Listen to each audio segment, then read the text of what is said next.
John Ulzheimer is known as one of our nation's most recognized credit experts.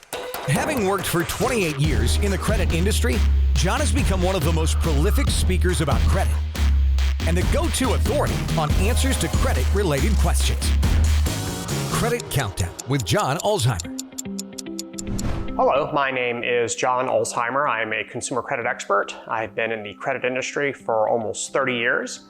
I have spent time at FICO, which is obviously the company behind the FICO credit scoring system, and I have spent time at Equifax, which is one of the 3 generally recognized credit reporting agencies in the United States. So today we're going to do a little myth busting, and today's myth busting has to do with the value of debt in your FICO credit score, and to some extent your Vantage score credit scores as well. So one of the myths that unfortunately people who kind of self-style themselves as being credit experts continue to spread is that the infamous revolving utilization ratio, sometimes called the credit utilization ratio, the balance to limit ratio, that there's this suggestion that that ratio by itself is worth 30% of the points in the score. Think about that for a minute. One metric is worth just shy of 1/3 of the points in your score. Well, that is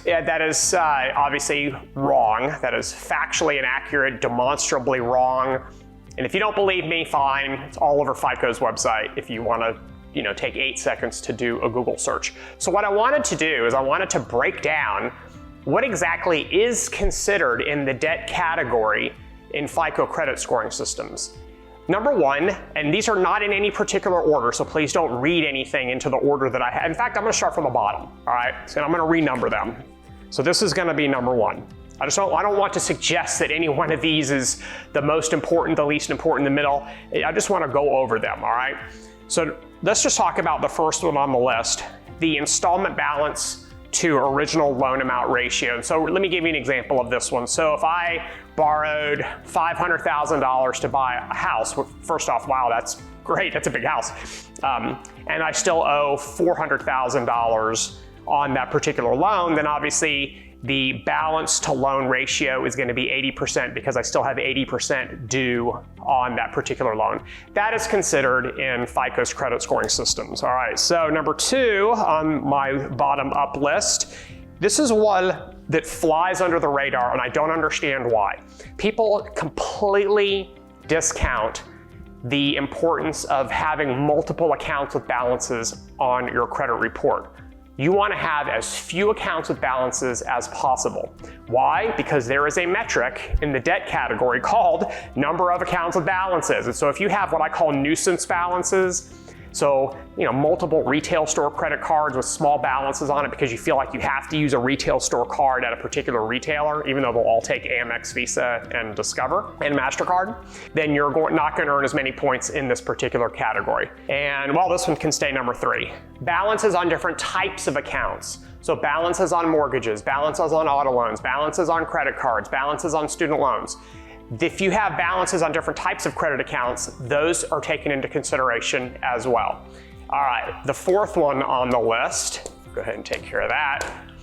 Amounts owed on all accounts. And so this is the aggregate. This is the aggregate of the amount you owe. And sometimes there's even a metric that takes into account the non-mortgage balances, meaning the aggregate of non-mortgage balances. So in other words, how much do you owe without your mortgage loan?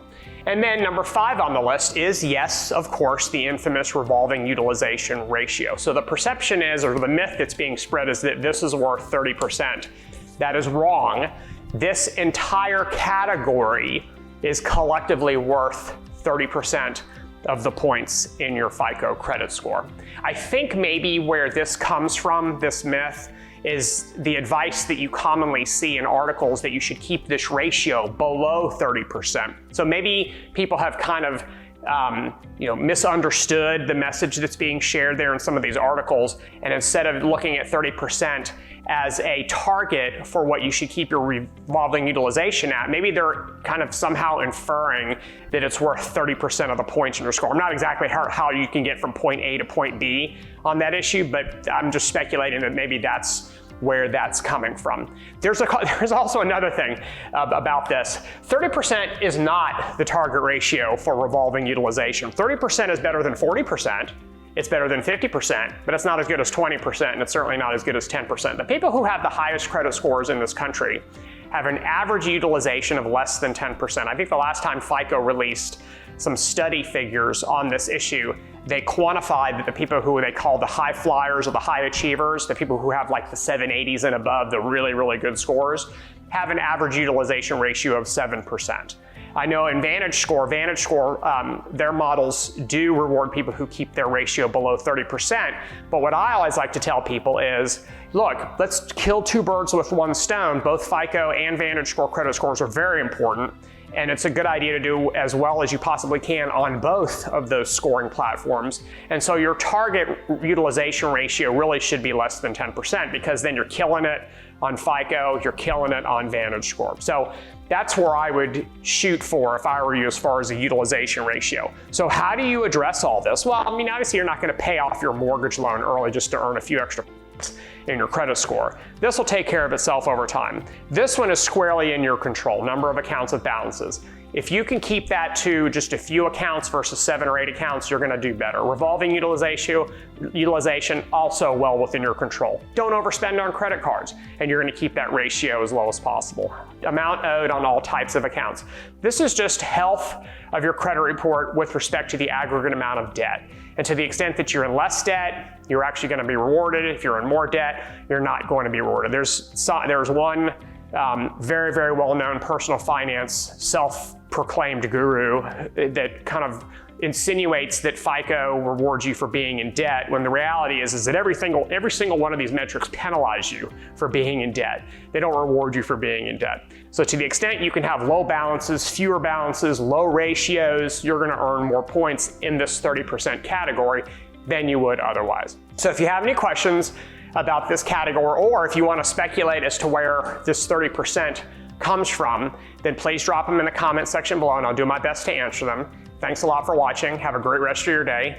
We'll talk again soon. For more videos and credit tips from John Ulzheimer, go to www.tradelinesupply.com.